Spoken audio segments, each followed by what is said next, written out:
ആശാ വർക്കർമാരുടെ നിരാഹാര സമരം രണ്ടാം ദിവസത്തിലേക്ക്. സെക്രട്ടേറിയറ്റിന് മുന്നിലെ പ്രതിഷേധം 40ാം ദിവസത്തിലേക്ക് കടക്കുകയാണ്. ആരോഗ്യമന്ത്രി വീണ ജോർജ് കേന്ദ്ര ആരോഗ്യമന്ത്രിയുടെ സമയം ചോദിക്കാതെ ഡൽഹിയിലേക്ക് കൂടിക്കാഴ്ചയ്ക്ക് പോയതിൽ വിമർശനം ശക്തമാണ്. അതേസമയം ആശാ വർക്കർമാരുടെ ഓണറേറിയം വർദ്ധിപ്പിക്കുമെന്ന് പ്രകടന പത്രികയിലുണ്ടെന്നും അത് കാലോചിതമായി നടപ്പാക്കുമെന്നും മന്ത്രി വീണ ജോർജ് പറഞ്ഞു. കൂടിക്കാഴ്ചയ്ക്ക് കേന്ദ്രമന്ത്രി അപ്പോയിന്റ്മെന്റ് നൽകുമെന്നാണ് പ്രതീക്ഷ. ഊഹാപോഹങ്ങൾക്ക് മറുപടിയില്ലെന്നും ചില മാധ്യമങ്ങൾ ക്രൂശിക്കുന്നുവെന്നും മന്ത്രി പറഞ്ഞു. പ്രകടന പത്രിക നിങ്ങൾ 2021 കണ്ടതല്ലേ? അത് ഇപ്പോഴും ഇങ്ങനെ പറയുന്ന കാര്യം ഞാൻ പ്രകടന പത്രികയിൽ പറഞ്ഞത് LDF ചെയ്തു തന്നെയാ പോകുന്നത്. ഇനി അല്ല, പ്രകടന പത്രിക പറഞ്ഞത് കേന്ദ്ര വർക്കേഴ്സിന്റെ ഓണറേറിയം വർദ്ധിപ്പിക്കും. വിനോദ് ചേരുന്നുണ്ട്. വിനോദ്, ഈ സമരപ്പന്തലിന് മുന്നിൽ നിന്നാണ് ചേരുന്നത് എന്നാണ് മനസ്സിലാക്കുന്നത്. എന്തായാലും പ്രകടന പത്രികയിൽ ഉള്ളതുപോലെ തന്നെ കാലോചിതമായി ഓണറേറിയം വർദ്ധിപ്പിക്കും എന്നാണ് ഇപ്പോൾ വീണ ജോർജ് പറയുന്നത്. പക്ഷെ അതിനിടയിൽ ആരോഗ്യമന്ത്രിയുടെ ഡൽഹി യാത്ര വലിയ വിവാദത്തിലായിട്ടുണ്ട്. അത് പ്രഹസനമെന്ന് നേരത്തെ തന്നെ ആശാ വർക്കർമാർ ചൂണ്ടിക്കാണിച്ചതാണ്. അതിനൊരു മറുപടി കൂടി ആരോഗ്യമന്ത്രിയുടെ ഭാഗത്തു നിന്ന് വന്ന ഒരു സാഹചര്യമാണ്. അവർക്ക് ഈ വിഷയത്തിലൊക്കെ എന്താണ് പറയാനുള്ളത്? ആരോഗ്യമന്ത്രിയുടെ വാക്കുകളിൽ എന്താണ് പറയാനുള്ളത്?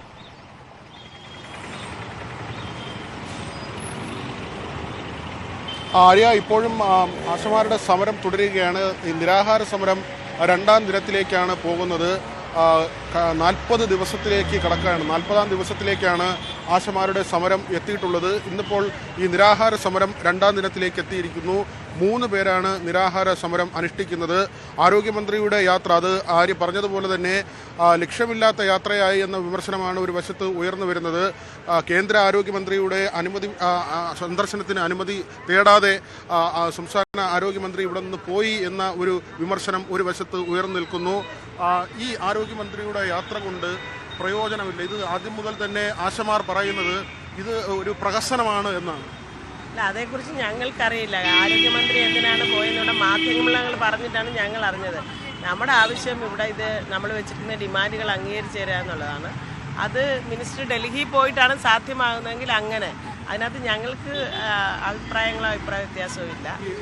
മന്ത്രിയുടെ തന്നെ ഒരു ഫേസ്ബുക്ക് പോസ്റ്റ് വന്നിരിക്കുന്നതിൽ 2 കാര്യമാണ്. അതായത് ക്യൂബയിൽ നിന്നുള്ള സംഘത്തെ കാണുക, കേന്ദ്ര ആരോഗ്യമന്ത്രിയെ കാണുക. ഈ 2 കാര്യങ്ങളാണ് ലക്ഷ്യമായുള്ളത്. പക്ഷേ ഇപ്പോൾ പറയുന്നത് അവിടെ ഒരു അപ്പോയിന്റ്മെന്റ് പോലും കൃത്യമായി എടുത്തിരുന്നില്ല എന്ന കാര്യമാണ്. കേന്ദ്രത്തിൽ നിന്ന് മനസ്സിലാക്കുന്നത് ബുധനാഴ്ച രാത്രിയാണ് അവിടെ സമയം ചോദിച്ചതെന്നാണ്. അത് ഔദ്യോഗികമായിട്ടുള്ള കാര്യങ്ങളൊക്കെ അല്ലേ. അതിനകത്ത് നമ്മൾ എന്താ അഭിപ്രായം പറയാനാണ്? ഇപ്പം എന്തായാലും നമ്മുടെ വിഷയം അത് സംസ്ഥാന സർക്കാർ അംഗീകരിച്ച് തരിക, ഡിമാൻഡ് അംഗീകരിക്കുക, അതിനെക്കുറിച്ചല്ലേ ചർച്ച നടക്കേണ്ടത്. അതല്ലാതെ ഇങ്ങനെ നടന്ന് പ്രശ്നങ്ങൾ ഉണ്ടാക്കിയിട്ട് എന്തോ കാര്യം? അതിനു വേണ്ടി പ്രശ്നം ഉണ്ടാക്കാൻ തക്ക എന്ത് കാര്യമാണ് ഞങ്ങൾ ചോദിച്ചത്? ആശമാർ ഇപ്പോഴും പറയുന്നത് സംസ്ഥാനം വിചാരിച്ചാൽ തീരുന്ന ഒരു പ്രശ്നമാണ്. അതല്ല, ഞങ്ങൾ പറയുന്നതല്ലല്ലോ. ഇവിടെ ഗവൺമെൻറ്റും നമ്മുടെ ഹെൽത്ത് മിനിസ്റ്ററും പറഞ്ഞുകൊണ്ടിരിക്കുന്നത് കേരളത്തിൽ ഓണറേറിയം തരുന്നത് ഗവൺമെൻറ്റാണ്, സ്റ്റേറ്റ് ഗവൺമെൻറ് ആണെന്നല്ലേ. എല്ലാ സ്റ്റേറ്റിലും അങ്ങനെയാണ് ചെയ്യുന്നത്. ഇപ്പോൾ കർണാടകത്തിൽ ഓണറേറിയം വർദ്ധിപ്പിച്ച അവിടുത്തെ സ്റ്റേറ്റ് ഗവൺമെൻറ്റാണ്, സിക്കിമിൽ വർദ്ധിപ്പിച്ച അവിടെ സ്റ്റേറ്റ് ഗവൺമെൻറ്റാണ്, ബംഗാളിൽ വിരമിക്കൽ ആനുകൂല്യം കൊടുക്കുന്ന സ്റ്റേറ്റ് ഗവൺമെൻറ്റാണ്, ഹരിയാനയിൽ കൊടുക്കുന്ന സ്റ്റേറ്റ് ഗവൺമെൻറ്റാണ്.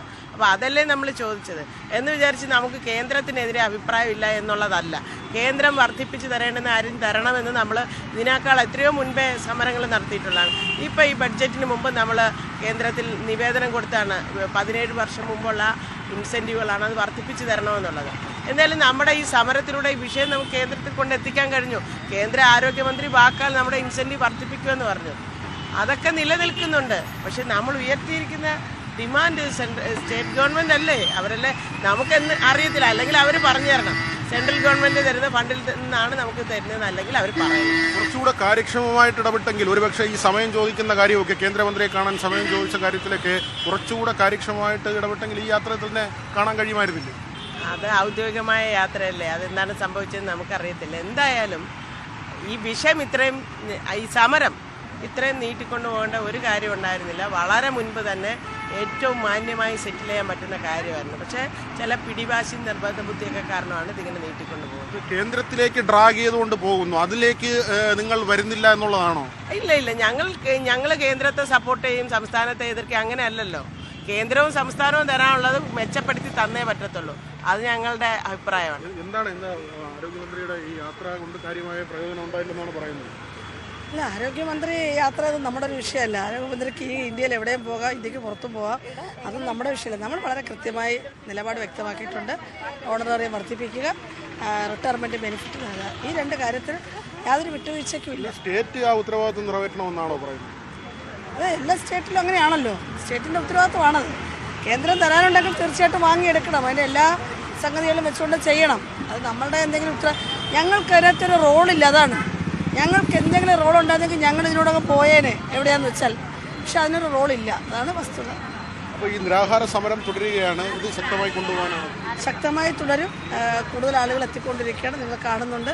പല ജില്ലകളിൽ നിന്നിട്ട് ആളുകൾ സ്വതന്ത്രമായ ആശാവർക്കർമാർ എത്തുകയാണ്. സർക്കാരിൻ്റെ കണക്കുകളെന്ന് പറയുന്നത് തന്നെ വ്യാജ കണക്കുകളാണ്. വളരെ സ്വാതന്ത്ര്യം പ്രഖ്യാപിച്ച് വരിക, ചങ്ങലകൾ പൊട്ടിച്ച് വരികയാണ് ആശാവർക്കർമാർ.